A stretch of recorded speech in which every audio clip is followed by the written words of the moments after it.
we just completed the third week of our organizing challenge. I'll share more on that later. For now, let's get into the 10 things that you're buying way too many of that are taking up your space and stealing your peace of mind because your spaces are cluttered with way too many of these things. Be sure to subscribe, give this video a like, and comment below anything you find helpful or any requests you may have. I know cooking gadgets can be so fun, but they can also cause a lot of clutter in your kitchen. Chances are you have some cooking gadgets that can do double duty. For example, I could actually get rid of this box grater because I have a food processor and a mandolin which can do all the tasks that this box grater can do. Also, when you assess your gadgets, you will likely find ones that you aren't using. So go ahead and get rid of them so you can finally have space to properly organize the gadgets you do use. I know kitchen appliances are fun to have too, but you will likely find some that you aren't using that are jumbling up your spaces, which could be better organized to make the appliances you do use easier to access. Oh my gosh, please don't hate me. I know there are a lot of mug lovers because there are always new cute mugs in the stores all the time, and sometimes you have the space to store them and that's totally fine. But if you don't have the space to store them and they are overrunning your cabinets, the clutter from the overflow of your mugs can make you stressed if they make your cabinets difficult to organize. So if your cabinets are overflowing with mugs, it's time to take a good look at your spaces and pare down to the ones you love and use most. Travel mugs are very similar to mugs as there are always so many cute new ones at the store. But what I've noticed in people's homes is that they have way too many. So try to pare down to just one hot drink container and one cold drink container, and some containers do both, so you just need one per person. If the container breaks or get lost, treat yourself and get a pretty new one. This may seem like such a weird thing to say that you're buying too much food, but how many times have you looked through your pantry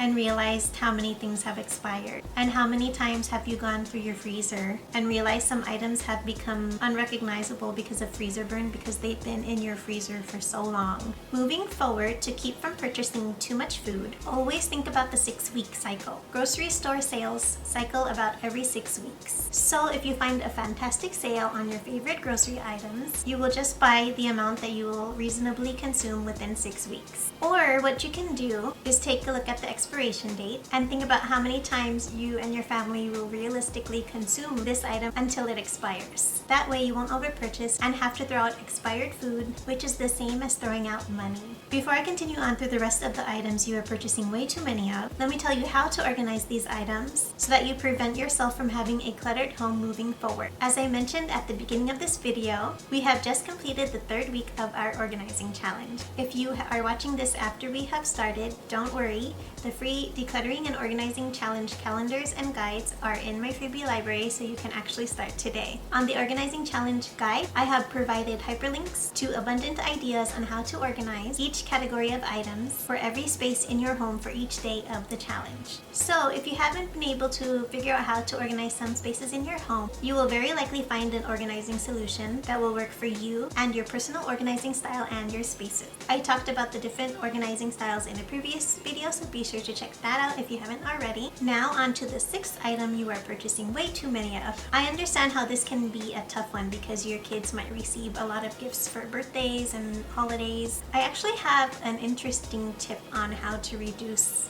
receiving gifts as toys, which I will share in another video. The tip I am sharing with you now is to look at the different types of toys your kids have, as they only need a few from each category of each type of toy. The categories I'm referring to are pretend play, active play, and cognitive play, which include the examples noted here. So when you narrow your children's toys down to these categories, you can more easily purge the excess you may have in each category. Then you can create a rotating system where they have 1 or 2 toys from each category that you make accessible to them for a period of time, and you place the rest of their toys out of reach, and then you cycle through all their toys. If you would like me to share more in-depth kid organization tips, let me know and I would love to share a video on my best tips. You are buying way too many towels if you have more than 2 per person. You really only need one that you are using and one that you can grab while you wash the one that you were just using. For kitchen towels, I personally only have 2. One that I'm using and one that's available while I wash the one that I was just using. I understand that you may use decorative hand towels that you like to switch out for different seasons and holidays, but for the towels you use for drying off, you only really need 2. You can even get away with 1 bath towel each like we have here in my studio, because it is usually dried after washing them when I'm ready to use it the next day.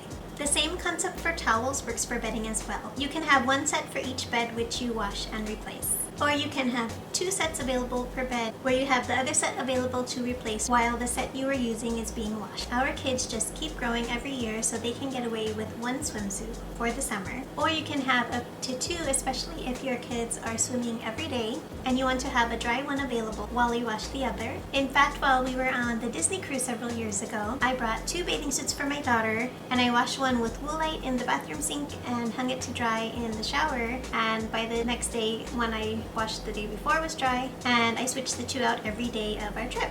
I know this is a tough one because you may have purchased a bunch of pretty dresses that you bought just in case you could use it for a special event. All those just in case dresses have accumulated, and now especially we have nowhere to go. So I suggest keeping a few classic pieces on hand, like a little black dress, maybe a spring style type dress for a spring wedding, and maybe a slightly more formal dress. Honestly, for me, I have cycled through a handful of dresses that I've worn to multiple weddings for multiple years, and people honestly don't really notice that you've worn the same thing over and over again. But you can even change it up by changing your heels and clutch if you want to feel like you're wearing something new. For now, assess what you have and purge anything you haven't worn. Well, I would say the last year, but we haven't gone anywhere in the last year. So in the last 2 years, then when you are shopping moving forward, remember what you already have on hand so you aren't tempted to buy a new dress just in case. Don't forget, if you haven't already, you can grab my organizing challenge calendar and guide full of tips and tricks on how to organize all the specific areas in your home. The link is below.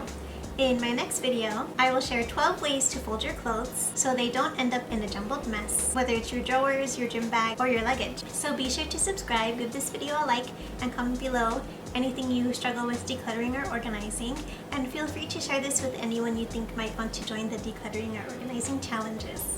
Happy organizing!